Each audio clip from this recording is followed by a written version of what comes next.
The lockjaw just attacked my home, and I cannot remember, for the life of my only child, the answer to your question. Maybe you should have studied the rebellion text a little harder. I need to find my daughter. Well, then call us back when you have the time. That was a clip from One Battle After Another. And joining us now to talk more about the movies of the week, our film critic, Richard Crouse. Richard, thanks as always for joining us. Oh, thanks for having me, Roger. Leonardo DiCaprio is back. Can we talk Oscar on this one for him? Oh, absolutely. For him, possibly for Sean Penn, who has a co-starring role, very likely for Paul Thomas Anderson, the director, and I think Best Picture, too. This is called One Battle After Another.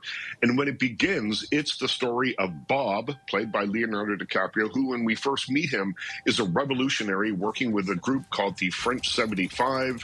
He's a munitions expert that is trying to free hundreds of detainees at the U.S.-Mexico border. Some other things happen that I won't tell you about. Cut to 16 years later, Bob is a much different guy. He's more like the dude from The Big Lebowski now. He's stoned and drunk all the time. But when his 16-year-old daughter is abducted, he has to spring into action. There is way more going on in this movie in its sprawling 3-hour runtime than I've just told you about. But the beauty of this is to discover it as you are watching it in the theater. Paul Thomas Anderson makes movies that take big, epic themes, in this case, domestic terrorism, detainees at the U.S.-Mexico border, all that kind of stuff, and wraps them up into personal stories. So think movies like Magnolia and There Will Be Blood and Phantom Thread and, Boogie Nights, anything that he's made, he finds that balance, and he does it again here really beautifully. It's 3 hours long, does not feel like it. It crackles with life. It's called One Battle After Another, and it's 4 out of 5 stars for me. All right, I found my next movie, I think. Okay, this next one I realized, I'm like, is this the Baltimorons or is it the Baltimorans? Like, as in people from no, Baltimore? it's the Baltimorons. So they are morons. But it sounds like something Dumb and Dumber, but it's nowhere near that, doesn't it?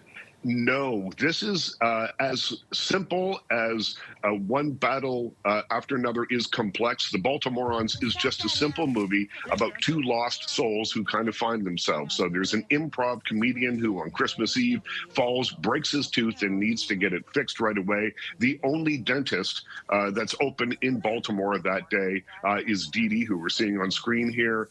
They do not hit it off right away, but when his car gets towed while he's having the procedure, she says, "I'll drive you to the pound," and that starts their adventure in Baltimore of this one long Christmas Eve where they do lots of interesting things. They go out for dinner, they meet her ex-husband, they do all kinds of stuff, but it brings them closer and closer together. So this is a story of two underdogs, two outsiders who find something that was missing in them, in the other person. It's beautiful, it's sweet, it's simple, it's 4 out of 5 stars for the Baltimorons. I really like this movie a lot.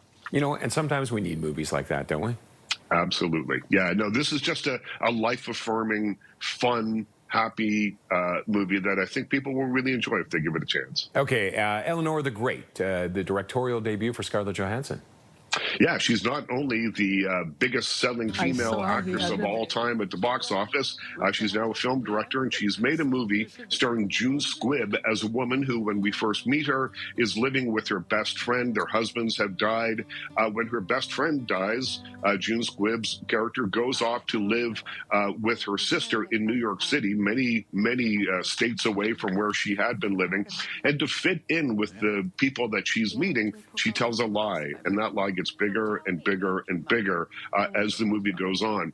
And this is a showcase for June Squibb, who's 95 years old, who has been acting for 70 years. This is her best role yet. I loved her in Thelma a couple of years ago, where she was sort of an action star in that movie. In this movie, it's a much different role for her, but she brings heartache, a bittersweet kind of edge to it, but she's also very funny. It's called Eleanor the Great, and it's a 3 out of 5 star movie for me. Okay, we're pretty much out of time, but I wanted to get your review, or not your review, but your star for this. This is the first time I think I've ever seen you give a movie this rating. Yep, The Strangers Chapter 2 gets a 1-star rating from me. There's a to be continued title card that comes up at the end, and that felt more like a warning than an advertisement for me. All right, that sums it up. Richard, thanks as always for joining us, sir.